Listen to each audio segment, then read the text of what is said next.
Welcome back to another exciting episode of Heavy Muscle Radio Live. I'm here with Chris Aceto. John Romano will be joining us a little later, and we're going to be talking about the Boston Pro.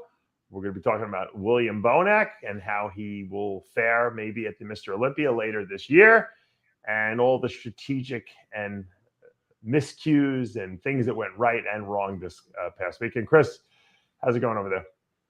It's going. I see you got a great tan. Yeah, you know, it's funny because I am jealous. It's funny because everyone I had melanoma, skin cancer from being in the sun too much, and I'm jealous. I'm burnt. I didn't even realize it. You know why? Because today it was actually cold here in Florida. It was like about 45 to 55 degrees. It might have gone up to 60, in the mid-afternoon. And I know you guys had it was freezing up there, right? You had snow? Yeah, it was freezing. Well, we had no snow this winter, but it was freezing yesterday. Okay. I know New York and was today. Freezing. So I was happy that whenever that happens and you guys are freezing your nuts off up there and I'm not so bad, I'm always like, yeah, I made the right decision. Yeah. Oh no. So I'm outside my daughter they started soccer again. And my daughter is 4 years old, Aria, and she started soccer too. It was her first game. And she's been taking it a little bit at her kids' world, preschool she's in. They do I don't even know. We pay, it's like $150. They go once a week. And I don't even know if she's learning anything or not. So we had to split the troops up. My son was playing his game and my daughter was playing her game. So my wife went with my daughter. And I said, take video. Because I know my daughter's she's intense, My wife said that my daughter Aria was like a demon on the field, like the aggression level that I had, when I was playing, just knocking girls down, kicking goals, there's no goalie or anything like that, and no one knows what they're doing because they're 4 years old, but she obviously must have learned something, taking those soccer classes. I've seen her dribble the ball with her feet, and she's pretty good. And she would, every time she would miss the goal or the wind blew the ball, she'd start crying. That was the only So now I realize that the killer instinct son that I wanted is actually my daughter now. So, she's Logan's the athlete. How about Logan's Logan? Your son. He's just natural. The athlete doesn't want to be bothered though, type of thing. Yeah. I'll never be able to coach him. He'll just do what he wants. Well, you guys, between you and Amanda, you should have very athletic kids. We should have good genetics, you would think, for sports, but anyway, and smarts. So I was teaching it today because she's the only kid who listens to me. The other two don't listen to me. I was teaching her how to hit the baseball off the tee, the batting tee, how to swing the bat, And first she had no clue. She had no coordination. And then she picked it up after a while. And of course, let me see if I can find the video I put up. I don't know if you saw the video on my... I saw it. No, I think I liked it on Instagram. All right. Are you stepping up to the plate? We just worked on how to hit off the tee ball. Let's go. Let's see. Oh, swing and a miss. Oh! Second shot, she hit it. She hit me right in the freaking chest. We just worked on how to hit off the tee ball. Let's go. Pretty good. She's a natural. She's like what's his name? She's like Robert Redford. She's brutal. She's very aggressive. You have to be aggressive in sports, or you're not going to be good. Yeah. Yeah. Well, you got to be around kids too who are aggressive too, because they toughen you up. Absolutely. I figured she was a good athlete just because Logan may have toughened her up from wrestling her. And I think she probably does have that toughness. She's got a lot of muscle in her body, but she's got that, she could definitely, add body fat easily if she doesn't, watch her carbs type of thing. Yeah. But she's got a lot of she's built, she's strong, so we'll see what happens. All right, one more video I want to show you, then we'll talk about the Boston Pro. I put this up also on my Instagram. Switch glasses, Dave. I think you saw this one too. This was my backstage at the USA. Oh yeah, I saw. Yeah, you peeled here. Yeah. People like that. Well, that's not high. That's not the phony cameras too, where they have the high. No. This is the USA muscle guys backstage. The pump room, which I always usually run away from them. But for some reason, I think I knew I looked pretty good here, so I was hitting some shots. This was when Chris Cook beat me the first time. 9 minutes, gentlemen. Whose voice is that? I don't even know. Big Mike. Big Mike, the chiropractor. Yep. So. What place you get there? Second.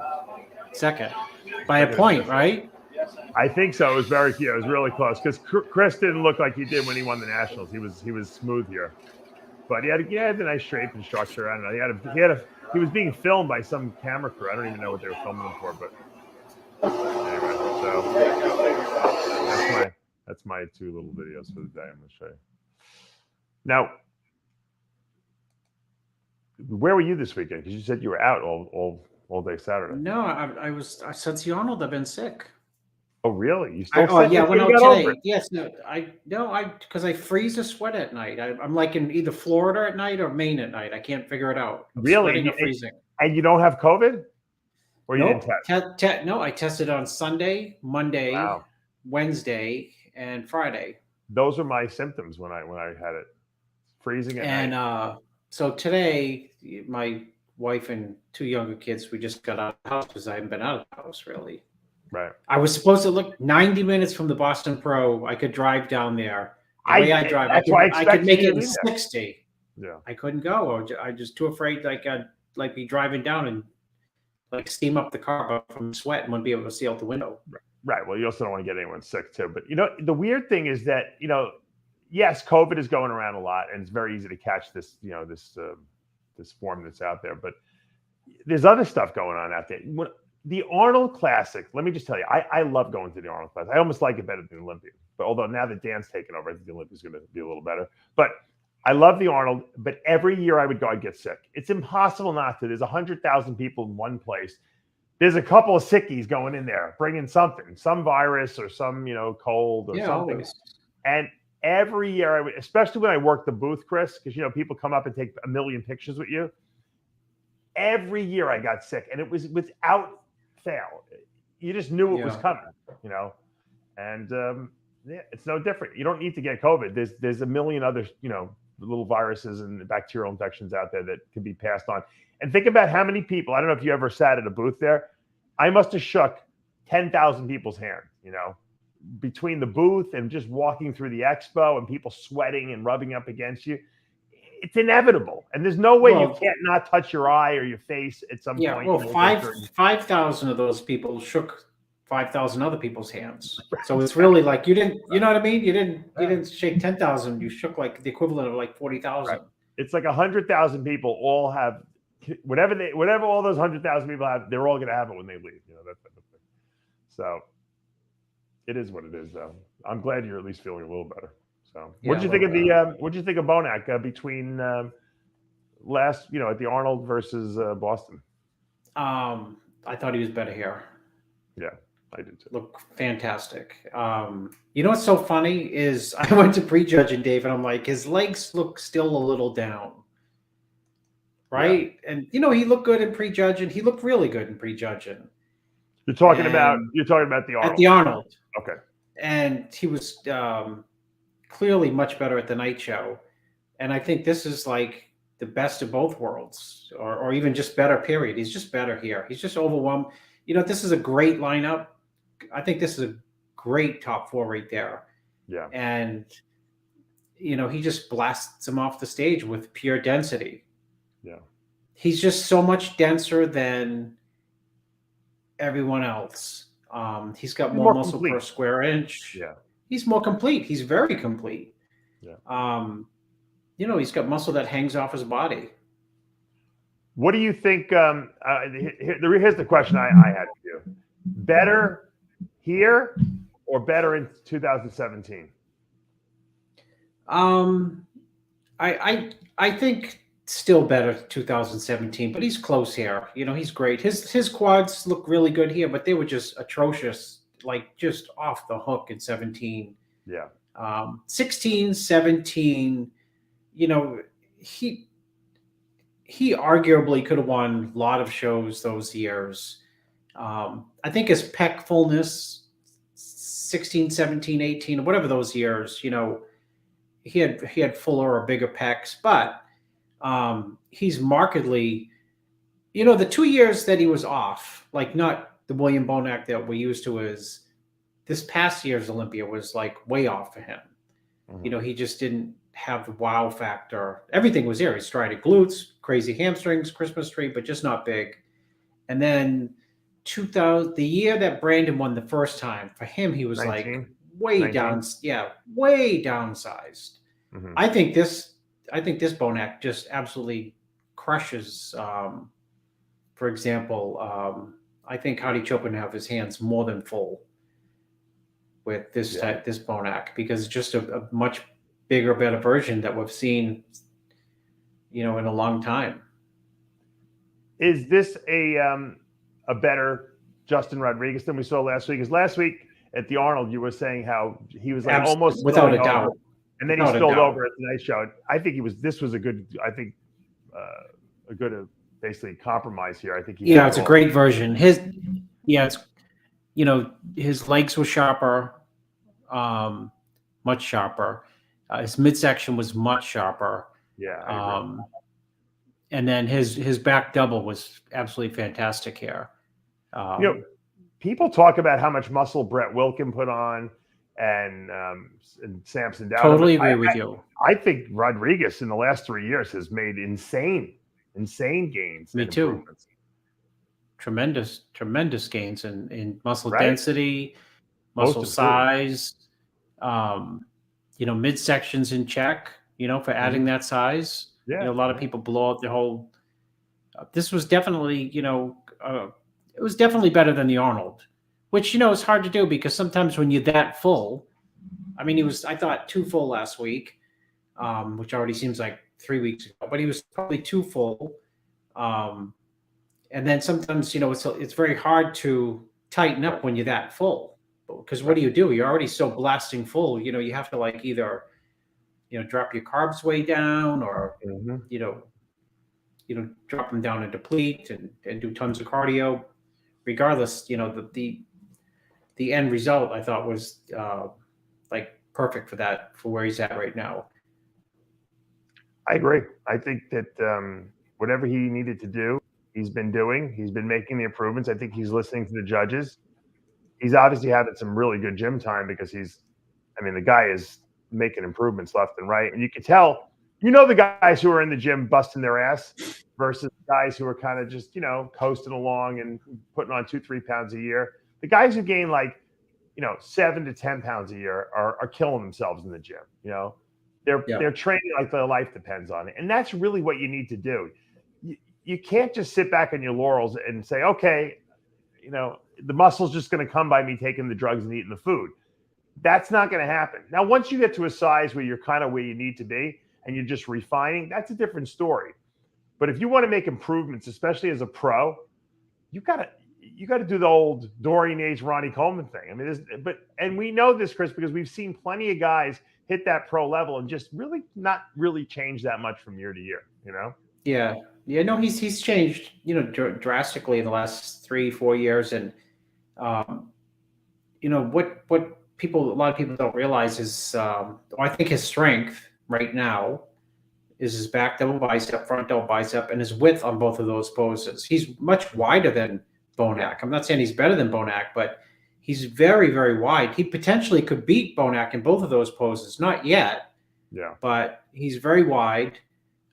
He's got the really unique looking front double bicep. He's just getting, quote, out muscled by Bonac because Bonac's just so, crazy dense and big. You got to remember too. Maybe even as late as last year, his legs were not a good body part for him. New York Pro last year, he was a little thin in the legs. That was like May, like a year and a half ago. He was a little thin in the legs. Yeah. His legs are as good as his upper body. I think they almost match perfectly. I think he definitely did. He has very good legs.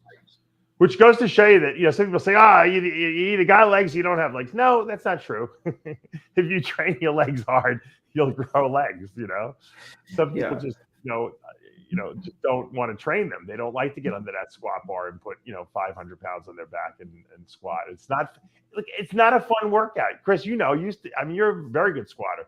And it doesn't feel good while you're doing it. And it doesn't feel good for the next 8 hours after you've done it, right? I mean, your whole nervous system is traumatized, essentially. Yeah, well, I mean, you can't I still not a believer that you can leg press yourself into great legs. Yeah. It's like saying I'm not going to bench press but I'm going to have great pecs. It's not going to happen. Speaking of that, it's funny you bring that up. Since I've gotten my shoulders replaced, I've been going back to the gym. I can do dumbbell presses and stuff like that. So I started out when I really started to train my chest for real again. And I went back to a real gym. I started with incline dumbbell presses. So I'd go into the gym. I started literally with the 25-30s. So, I had no strength whatsoever, no stabilization whatsoever. I worked up to like 55s, whatever, 60s.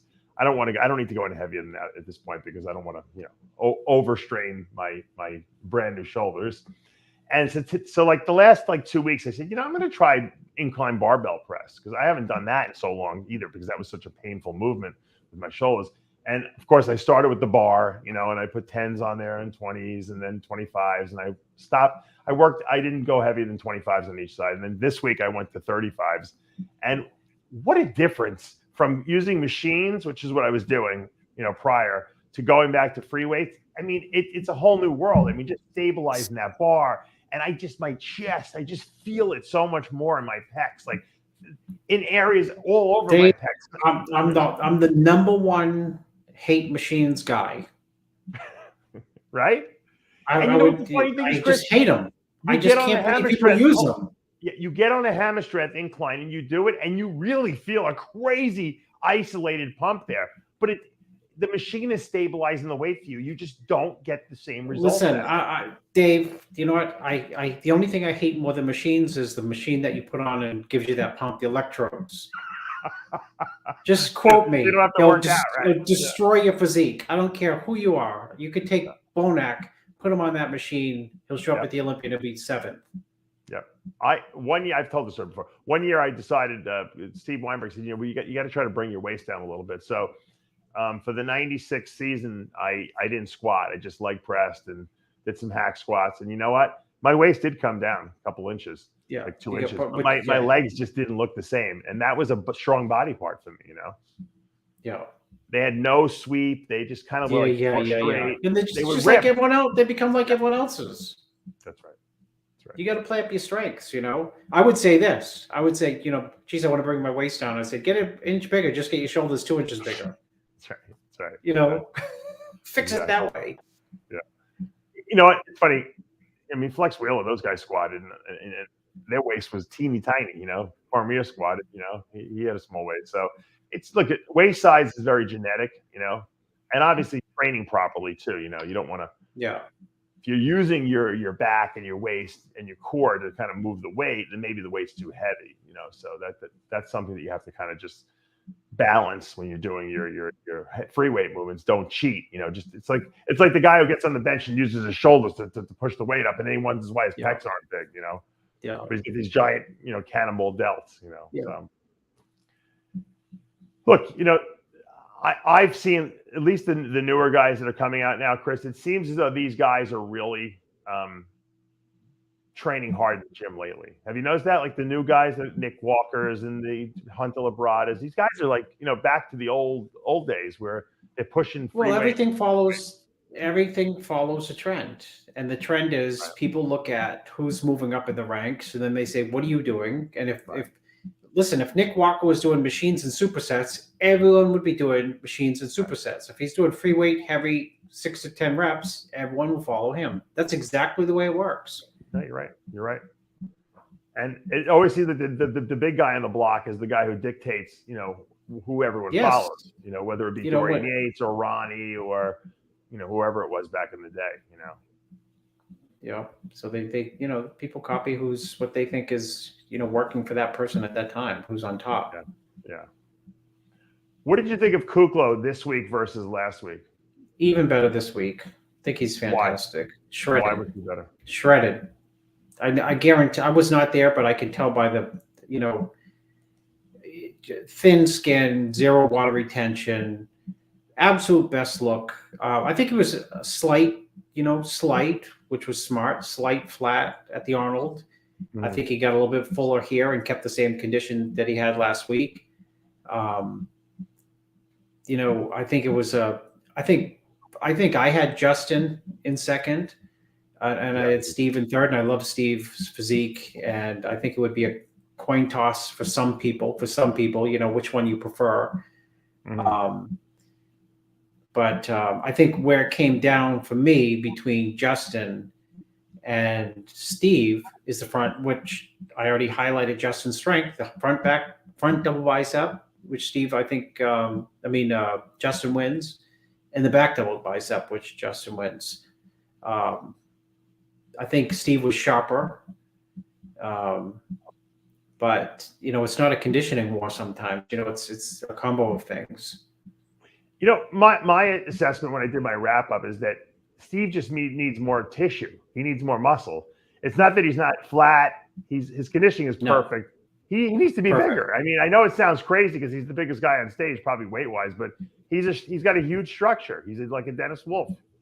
Yeah, he's needed more size from day one. That said, he's continually added size, but if Bonac wasn't there, right, we wouldn't be really talking so much about size. We'd be saying about who do you think should have won? Steve with his conditioning or Justin with a combo of more size with good condition.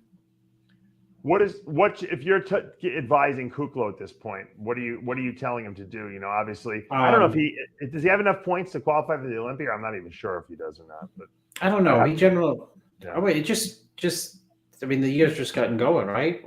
So would you like to see him compete again if you were advising? Absolutely, because he's going to win. He's lean enough where he's going to win a show because all he needs to do is fine tune. And you're not going to go up against a Bonac again. So just take Bonac right out of the equation. You got to take the super freak out. Yeah. Maybe do it like an Arnold South America or something like that, There's an opportunity there. Or, the Indy, a New York Pro. Mm-hmm. He probably, because he's still. Shut it down. You don't think he should shut it down? Waste of time. Never. No. You know why? Besides that, he doesn't look burnt out by any stretch of the imagination. No. Plus, he's like I always say, 10 years from now, you say shit, I should have done that show not too long after that Boston show. I always tell people you're going to be retired at some point. Yeah. If you're already in shape, get the win and cinch, clinch that Olympia berth at least, and then he can relax the rest of the year. That's what I would think. Probably he's dangerous in any show that he's going to do because he's always any show that he enters, any and all, he's a contender to be first, second, or third. He'll always be in the top. At this point in his career, he'll be the first call out in every show. Maybe not the Olympia, but all other shows he'll be the first call out. Now, we talked about Samson Dowdle last week, and I think we both agreed that he could have been harder, but he also needed to be bigger because he's such a big frame guy. He's tall. How much bigger, now looking at him this week, do you think he needs to be in terms of muscle size? He's right in the middle because he's got great shape. He's just got to be peeled out of his mind and look big. Yeah. Or he's got to be this condition and be big. Because he's right in the middle. He's big. He's not small by any stretch of the imagination. And he's in really good shape. He's just not in absolutely stunning, take your breath away shape. And he's not crazy huge. So in this lineup, right, you got Bonac. Of course he's going to lose to him. You got Justin, more maturity, more density, more size. You got Kuklo, just great condition.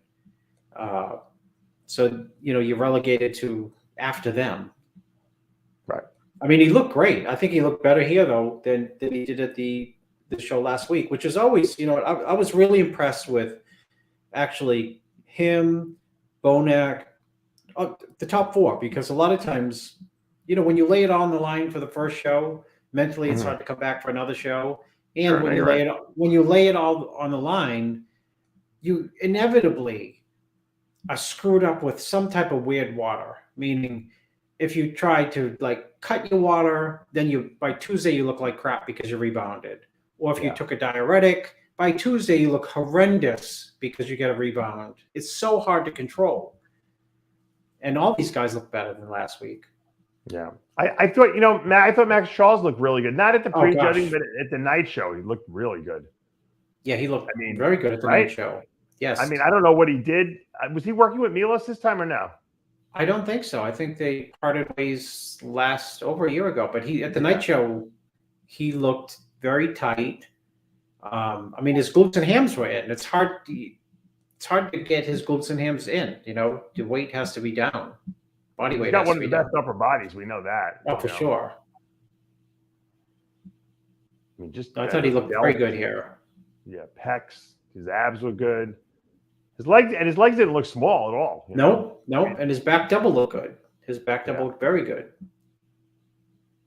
I mean, look, Matt. We know what Max's problem is. His legs are never going to be as good as his upper body, because if they were, he'd be Ronnie Coleman, right? So he's got to have them full and hard, basically, so that they don't look like they're not detracting from his physique. I thought this is a good compromise he had here. Me really too. good. I thought it was a great look for him at the night show. Great, like blasting full, and I haven't seen his hamstrings and glutes look that tight for quite a few years.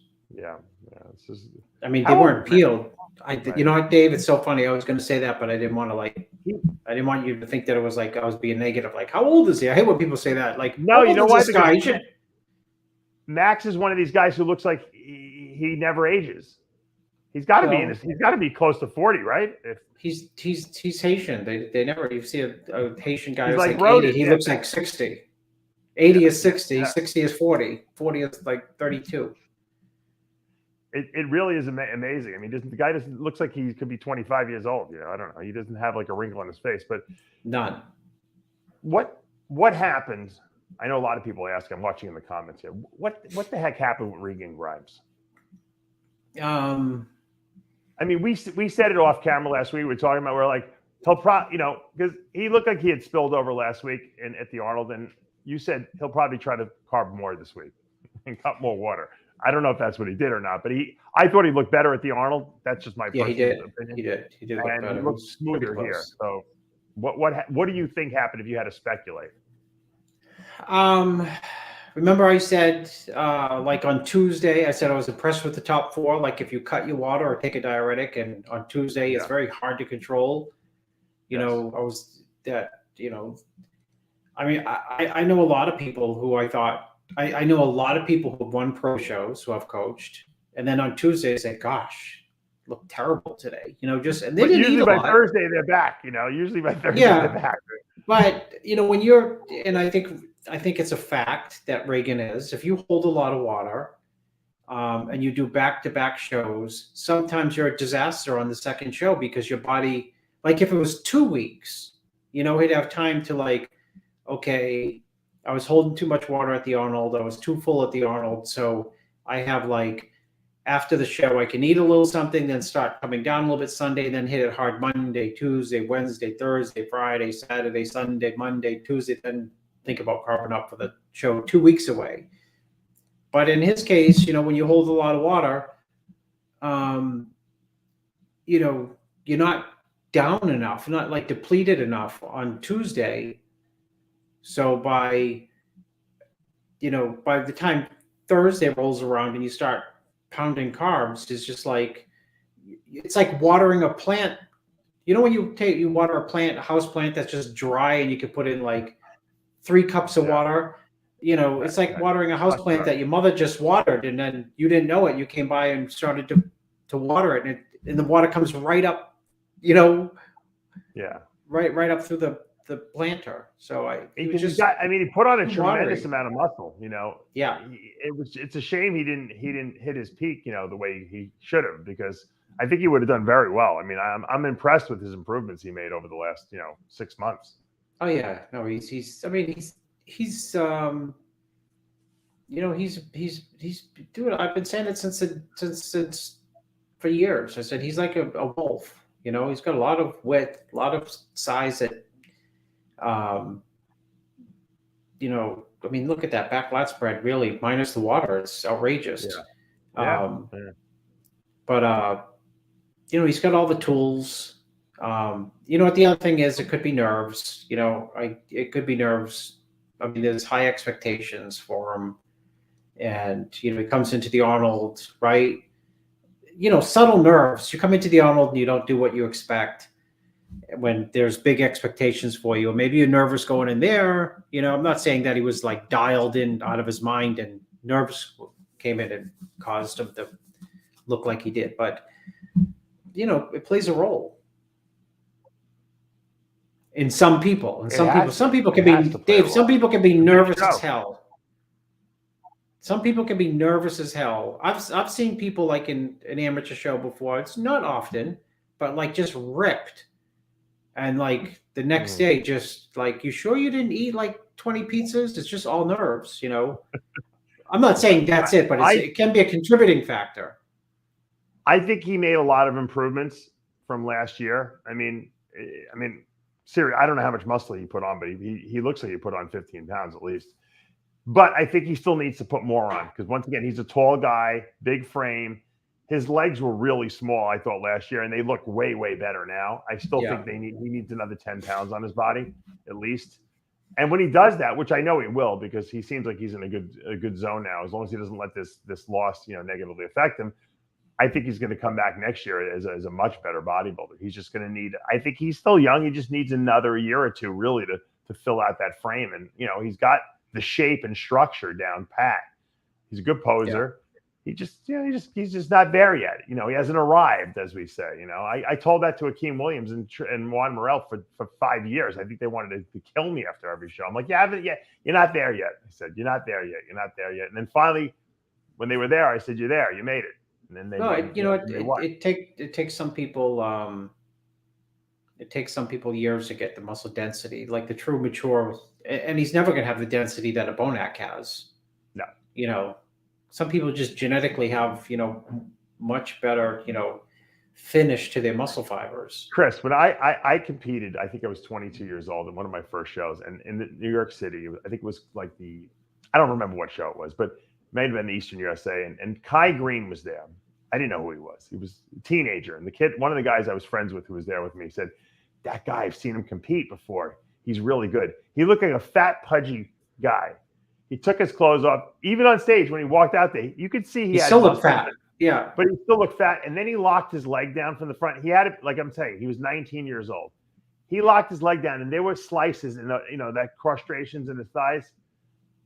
That's just his natural genetic muscle. It had nothing to do. There was no muscle maturity there yet because he hadn't trained long enough. He was still natural too. Yeah. He just genetically had something. And I think that's what you're talking about with Bonac. No one's going to have that 3D grooved looking roundish muscle that he has because there's a genetic component to that too. Don't forget, Kai was natural. Kai did the 2005 New York Pro Natural. He got smoked. I remember that. He won Best Poser, right? Yeah. He still had the crazy peaks to the arms and strided quads, but he just, I think 2 years later he was like, he added like 50 pounds and. Yeah, and then he started working with Oscar, right? And I think he gained 50 pounds. You're right. Like for 50 pounds and 50 pounds, Dave, in 50 days. It's like the Colorado experiment, the Casey Vieira thing. And he was literally won the Colorado Pro, I believe, right? Yeah, and he was in unbelievable shape for the Colorado Pro. Yeah, he was crazy. But that's called genetics. There's always a genetic component we have to. You can't count out. Bonac is a new Kai Green in terms of density and freak factor. Absolutely. They both have the glutes, which is like half their. You know what I mean? It's like they have very similar because they both have very short torsos, but yet they have a small waist, which is unusual. Yes. Usually, when you have a short torso, a lot of times your waist looks blocky, and their lats go down to their almost their hip bones, right? Yeah, when they walk on stage, they look like they're going to tip over, and their glutes is like. If you measured like from their waist to their glute, it's like 8 inches out. Where some bodybuilders, it's like, you know what I mean? Plus they're striated. The only difference between the two of them is that Kai is a little taller, obviously, than Bonac, and so it looks a little more impressive because it's stretched out a little. It looks more sensationalistic. But I think Bonac's got a lot of wow factor to him, and I think that. If he can, it looks like he's working well with Chad. Whatever chemistry they have, it's working. If he listens to Chad and continues to listen to him, and Chad can peak him every time, he's going to do very well at the Olympia because, like you said, he might be able to knock Hadi Chupin off because he's got a little more wow. And he was already, he's neck and neck with what's his name, Curry already, right? Yeah. Now I heard, I don't know if it was Guy's sister Nina who said it on another show that supposedly he talked to someone and they said the reason why Bonac didn't win the Arnold is because he had Camastia. Did you hear that? I heard that. Okay, I don't know if it's true or not, but I mean, I'm shocked that someone at his level hasn't had that taken care of yet. Well, he's always had it, just like a little for the Arnold. I mean, even here, it was just a little bit. I would recommend that he gets that removed for now. Get it done now, and then this way by the Olympia, it'll look perfect. Everyone gets it done. I don't know what he's waiting for at this point. Never leave anything that people. You'll have to send him the Dr. Blau, Dave. I gotta send him. Yeah, Dr. Blau's got to send him a gift. Here's the commercial for. Here's the chance to do a commercial for Dr. Blau and. That's right. Testralize so things won't aromatize. Yeah, but I think if he gets that done, because you know what happens, Chris, when you're that good, everyone looks for the weakest link, right? Oh yeah. Nick Walker, do you remember how ridiculous they were? Like, oh, he's got varicose veins on in front of his legs. Who fucking cares? So did Coleman. Who cares? Yeah. So did Jimmy Quinn. Paul Dillette had him across his chest. Who gives a shit? Yeah. But they have to find some fault with everyone, So Bonac doesn't need them using that as an excuse why he didn't win the Olympia. You know what I mean? So I would just get it fixed at this point. It's a very simple surgery. You're out of commission for about 3 weeks. It's not a big deal. And he probably needs some downtime now anyway. He's not going to compete, obviously, until the Olympia. It's not until December. He might as well fix it now if he has to. Yeah. But, every little detail counts, tan and presentation and gynecomastia and, how your hair looks, How many times have you seen guys with fucking nutty freaking hairdos and they did terrible because of it? Yeah. They thought they were going to be sticking out as the number one guy and they wound up, getting penal. You can't do anything. You got to have everything flowing. You don't want someone to be looking at your hair rather than your body, You're right. So everything counts. You can't be like Dennis Rodman on a bodybuilding page. It doesn't work. Although Cormier probably would have done it if he could have gotten away with it, if anything, Of course he would have. The funny thing is, when I hang out with Chris, like if I go out to eat, whatever, something like that, or I go out to a club with him, something He's like that. He's a foodie. Chris is a foodie, Dave. Chris has more tattoos. You don't even see his tattoos because he's so dark on stage, but he's got, I don't think there's 1 square inch of his body that doesn't have a tattoo on it. Oh, I didn't know that. Yeah, he's all tatted up. I didn't know he was a tattoo artist. Him and Rodman would have been great going out buddies. I'm sure they probably know each other. Yeah, I'm watching that thing, the Last Dance documentary that you told me to watch on Netflix about the Bulls. And they're interviewing, Rodman, and because he was a real conservative, nice little young man and something like that. And then he went crazy. Well, I didn't know what the impetus was, but he had dated Madonna for a while. Oh, you didn't know that? Even I knew that. Yeah, well, I didn't remember it. And she told him, you got to make who you are. Yeah, be who you are, but also don't be afraid to put it out there because it's only going to make you more money and more popular. As long as you do the work. He always did the work. Did you remember that story that Jordan told? Which one? Scottie Pippen, who was the number 2 guy on the team, he hurt himself, had some surgery, and he was out. So Rodman had to step up, to be the number 2 guy. And when Pippen came back, Rodman was exhausted from being, he wouldn't go out. He wasn't drinking. He wasn't partying. He told Jordan, he goes, and Phil Jackson, the coach, I got to take a holiday. I need to vacation. Yeah. He had to go on a bender. He needed to go on a bender. Yeah. So they're like, what does that mean? He goes, I need 48 hours. I got to go to Vegas and party. And, he was dating Carmen Electra at the time. It was great because they got her interviewed too. And Jordan told Phil Jackson, he's like, there's no way this guy's coming back in 48 hours. I'm telling you. If you let him go, God knows how long he's going to be gone. So Rodman goes. He goes right to the airport with Carmen Electra. They're partying. They show him in after hours in Vegas, like Cormier with the shirt off, dancing, high as a kite. And, 48 hours passes, 72 hours passes, 96 hours. No Rodman hasn't come back. I remember, Dave, this in real time way back in the day. Oh, yeah. Jordan has to get on a plane and go to his hotel room and get the guy and tell him, all right, it's time to go back to practice. He goes back to practice the first day. He's all hungover and everything. And so Phil Jackson's like, I got to get these guys. I want to get these guys running. I want to get Rodman back in the routine. So Jordan tells everyone on the team, listen, they're doing these Indian drills where everyone runs and then the guy in the back has to run to the front. Yes. And then he sets the pace. And then Jordan's like, look, guys, you got to jog. This guy's going to drop dead on us. You got to call them Native American drills, Dave, but go ahead. So they're jogging, like really slow. And Rodman takes off, gets to the front, and starts fucking running like 100 miles an hour, like lapping these guys. They can't even keep up with him. Jordan's like, the guy was like superhuman. He can go out and party for 3 days, for a week straight, and then come back and have a great practice. That's just he had to, the way he was. But that just goes to show you when you really want something bad enough, absolutely, and you put the effort in, no one can stop you. It doesn't matter. It don't matter. Yeah. It's like sleep. People like worry about. Well, people worry. Bodybuilders worry about their sleep a lot. I mean, people worry about their sleep. Yeah. I mean, it's important, obviously, but you can get by on radically less. Right. And if you're not sure, have 4 kids and you'll find that out. Yeah. You told me, you said, if you don't work out, you don't really need to sleep as much. And, I found that out. You're right. It was like, I could do 4 hours. I'm like, fine. As soon as I went back to the gym, I'm like, if I don't get like 6-7 hours, I'm like, tired. Yeah. And I'm not even doing hard workouts, but it's like, no, I know your body needs that sleep. Recovery. Yeah, recovery. But if you're not doing those workouts, you don't need it as much. Dave, when I was training 30 years ago, I couldn't stay awake any minute of the day. If I just have to be like, Dave, I would be at Gold's Venice when I had my office there, and I would lie down on the floor. Because I was too cheap to get like a couch or a bed. And I'd lie down on the floor and the floor would be like freezing. And I'd be like, what I'd be? I'd be so tired from training. I'd be like, this is the most comfortable. This is more comfortable than a bed. It's like when a bodybuilder is dieting his ass off and eats rice cakes and said, this is as good as like French fries. I would just delusional at that time. Yeah.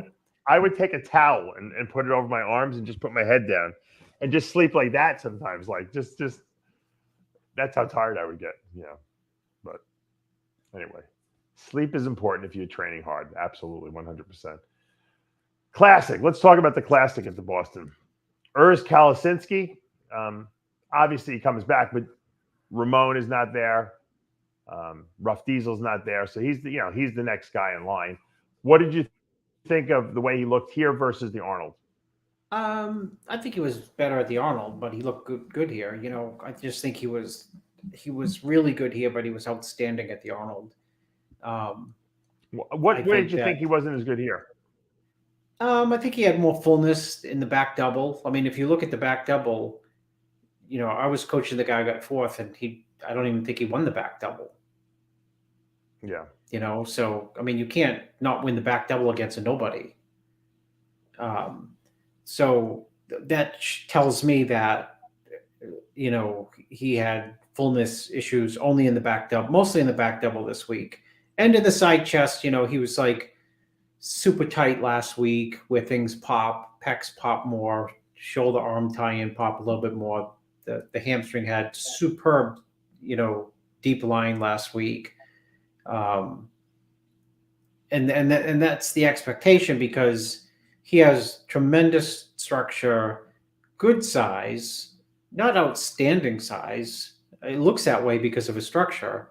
But, when you're young, 22, and you nail your condition, which he did at the Arnold, the only place to go is sideways or down. In other words, it's hard to you don't have the Bonac muscle where Bonac can look good for 2 weeks after the show. A lot of guys look terrible, because he's got a lot of muscle maturity. When you're 22, although he has a lot of muscle maturity for that age, a lot of it is an illusion. It's just like full, perfectly peaked, if that makes sense. Yeah. I thought that for the Arnold, he didn't have enough. I don't know if it was conditioning or if he was just a little watery. Like I felt almost like if he would have been like tighter and a little denser, he could have maybe even won that show. He has a lot of gifts. He was not in contention to win that show. Ramon and I don't think so. He's got a nice structure though, Chris. He's got unbelievable structure. Right? Unbelievable structure. What do you think he needs? Do you think he needs more muscle? He needs more back density, more back thickness. And that's really it. He needs more buys and tries and shoulders, because when he stands, right, you see like, wow, the shoulders look crazy. But if you look at the side chest, look at the buys, tries, and shoulder here, right here. Yeah. Let's see if you see a side chest. I mean, it's nitpicking, but if you ask me what he needs, I just think he needs a little bit more muscle. yeah. I mean, he's bigger now than he was last year. That's for sure. Yeah, he's made improvements for sure. I mean, his hamstrings and glutes were really hard here. I thought they were better here than at the Arnold. I just think he needs to. I think he just needs more size. That's really what it amounts to. He's tall. Yeah, he's got a toothpaste contract, I heard, in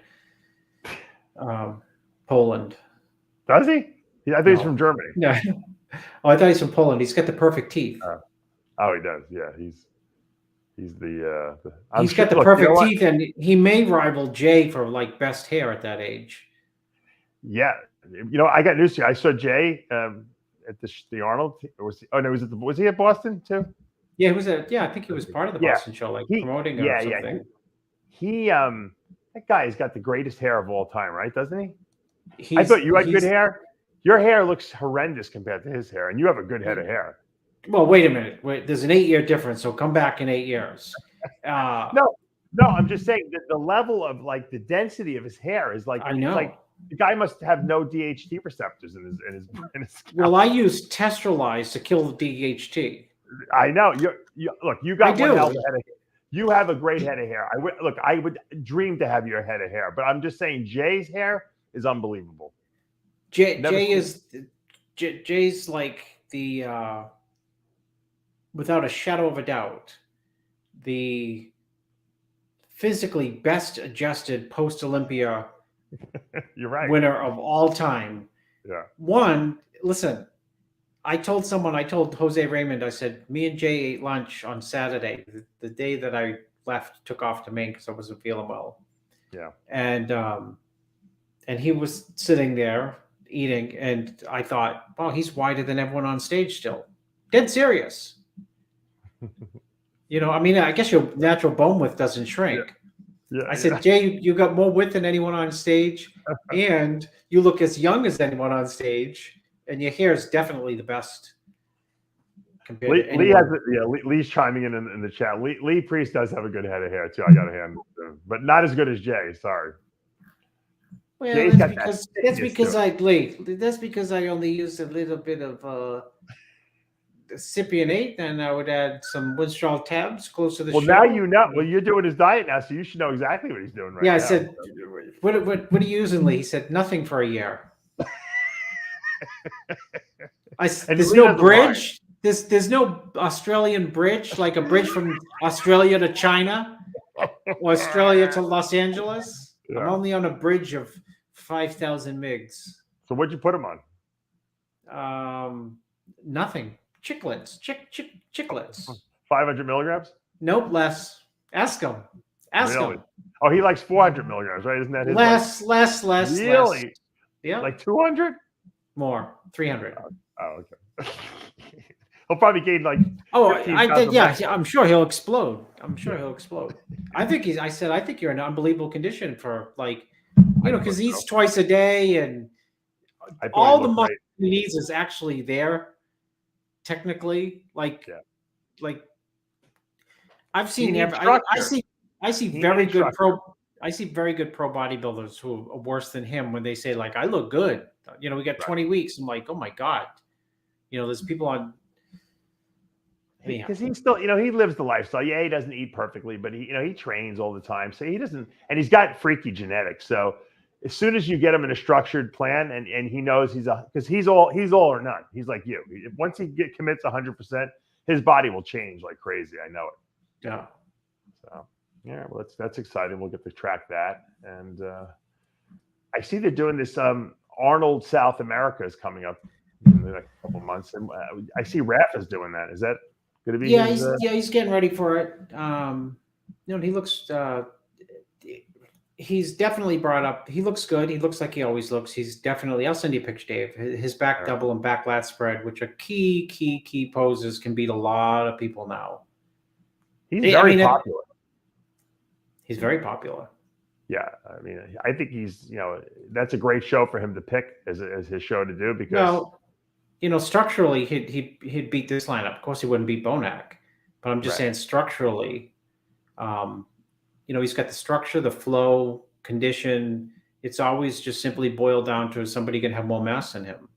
Right. So what has he done? Has he added a lot of size, you think? He's added size for the show, he hasn't competed much, Dave, since he got sixth at the that first Arnold where Bonac got second and Curry got first. Right. Well, he had COVID, right? He got really bad COVID. Right? He got second place in Spain a couple of years ago, two Olympias ago, whatever. And he got COVID when COVID first hit, when people were wearing the masks on stage and they had the Spain show and everyone got sick after that show. Like a lot of people. Yeah. He got it bad. He got it bad enough. Yep. He looks better than that right now. That was from like 6 days ago. Yeah, he said 7.5 weeks out, I guess, when that's from the Arnold South America. He looks big. He's definitely harder than that. I think this is the biggest I've seen him. Yeah. Well, the other thing is for the last show, which he beat Reagan and he beat Sampson. So there's two people, once beat, always beat, as far as I'm concerned. But he Lee just started the 300 test today, he said. He had a injury, so he couldn't do any chest day he only prepped for 10 weeks, and he wasn't big, and he wasn't. Wow. He was like lean, but not big. And then right off the bat, he had a pec injury, so he couldn't really even train pecs. I didn't even know that. By the way, this guy, Staff Sergeant, wants me to acknowledge that Dexter and Phil were at the show. I actually, if you watch my wrap up of the Boston Pro, I said that Phil was amazing in the booth. I thought he should do the Olympia commentating. I thought he was so good. And Dexter is always hysterically funny. So it was a great addition. Whoever set that whole Boston Pro thing up, with all the celebrities they had there, it was very well done and orchestrated. And once again, I think Phil's a good commentator because he likes to talk. He's got his very strong opinions, and he's usually on the mark. He's almost better talking about other competitors than about himself, and I think that's why he's a good commentator. He's like one of these guys, you see these quarterbacks, Chris, they retire and then they go right to the commentator booth. It's like they've been doing it their whole life almost. He has been doing it his whole life. He just hasn't had the opportunity to do what he's doing. I listened to Dave, probably 4 minutes by default because one person who I coached sent me like the commentary on him that Phil was doing. And then someone else sent me commentary on, I think it was Kuklo. And I thought he was it was just very insightful, right on. Dead on the money. But what do you expect? He's been doing it for, someone says. He does it to his friends on the phone. I'm sure he was doing his own commentary, so now they put him in the booth. Look, he's a good talker. He knows the sport. I think that, it adds validity when you have a Mr. Olympia in a commentator booth, critiquing the bodies. That's why Arnold is so good. He's got street credibility. Put Phil in the booth, on the live stream for the Olympia, and I think you're going to have a blockbuster, and then you can see whoever else you want in there with them, but put Phil in there. Dexter's great. That you could put Phil and Dexter in there, and they could do a great job together. Phil and Dexter are full of class, unless they're talking about each other or other competitors, right? If it's a trade, if it's the press conference or something, Phil is going to go full Phil, which is like AWOL. They would be great at the press. You're right. Imagine Dexter running the press conference. How funny would that be? But when it comes to commentating on, people who aren't competing against them, they're dead on the money. Dexter too. That was the other part when someone said Dexter. They asked Dexter, that's why Dexter's the blade? Someone said, maybe that was part of the 4 minutes that I listened to, is when they asked, like, when Reagan came out, and I don't know, Phil had something very insightful to say. But when it came to Dexter, Dexter just said that I'd like to see him leaner. You know, sometimes people think that, you know, it's a water issue, this or that. And, you know, Dexter never had to think about anything with regards to water because he was always just like zero body fat out. Yeah. Yeah, no, you're right. You know, it's funny when I was watching that documentary on Jordan and the Bulls. Now, I didn't really know Jordan that well until I saw this documentary because they had a lot of behind the scenes and talking to him. I'm like, man, Jordan and Dex. Now I know why Dexter loved Jordan so much. You know, he used to wear all the Jordan Air Jordan shoes. And he's got their personalities are very similar. Very confident in intense. themselves. Yeah. You tell him he can't do something, he's gonna fucking do it. You know, that kind of thing. It's great. You're 100% right. You, as a real estate aside, Michael Jordan's been trying to sell his Chicago house for, oh my God, 10, 12, 14 years now. And nobody wants it because it's like, it's too big. It's out in the boondocks. It's got the basketball court. Who needs a like giant, you know what I mean? How much is he asking for the house? He's lowered the price 1 million times, Dave. Like nothing. Peanuts per square foot. You think someone would want it just to say, I got Jordan? I would think some weird fan would like, you know, some weird, you know, if Jay was selling his house, some schmoey guy would probably buy it, right? Go ahead. Who would buy it, Dave? Blackman would probably buy it so he can sleep in Jay's bed. Sleeping in Jay's bed. Jay, leave the bed too. I'll buy the bed. Leave the bedroom set. Like at the White House where they have the Lincoln bedroom. Get the Jay Cutler bedroom. They don't have as many schmoes in basketball as they do in bodybuilding. That's the problem. Jay probably has like a room like where like behind a bookshelf like where he had his anabolics like stashed there, so like no one could find them. But the bookshelves that move that I saw those the other day on Wayfair. I wanted to, you know what I wanted to do, Dave? I wanted to buy. It's so funny you say that. I almost bought a bookshelf like that because people. Yeah, not for me, which I'd always want, but for rentals, because people always in rentals are impressed with the stupidest, in other words, you can have a small apartment, but if you have like a bookshelf and it spins around and there's like another room on the other side, people would go crazy on that. What does something like that cost? I like that. I don't know. It was like $3,100 for the bookshelf that spins, right? And there's another, like, you can have the other room on the other side. So instead of having like a glass door, or like French doors, you can have like the bookshelf. I got spin it, cut through. I want a real secret room though. I don't want it I don't want anyone going through there. I want to be the only one who knows about it though. You remember in Batman, the old Batman TV series, they would just lift the thing up and the whole thing would like turn around. Yeah. That's what I want. That's funny that you could buy them now. That's a great idea. Yeah. Lee Priest said he'll buy one. Lee, all you have to do is tell one of your fans you want it. They'll print it on one of those printers for you, and they'll ship it to you. Yeah. Lee's fans will send him anything. It doesn't matter what it costs, and they'll build it for him and send it to him. That's the funny thing. So anyway, it's all good. It's all good. I like the fact that they have this 2 shows in a row again, Chris, because I really loved it when they had the Iron Man out in California, and then they went from the Iron Man to the Arnold the week after. I almost hope that they maybe will consider putting the Boston Pro the week before the Arnold and then do the Arnold the week after, so it's not that'd be great. That'd be great. Guys, great. The Boston show as a warm-up, type of thing. All you need to do is have, he had good money, right? I guess he did. The prize money was very good. Better and than most other shows, right? People will go. People will lay it on the line. I mean, I think that'd be great. Yeah, because right, 2 shows. Well, you'd be crazy not to do 2 shows in a row. Well, it changes the dynamic for the Iron Man always changed the dynamic for the Arnold. Yeah. And like if somebody showed up in their all-time best and was rewarded first or second, it automatically meant like, oh, you got to look out for this guy, and we didn't expect him come into the Arnold. Right.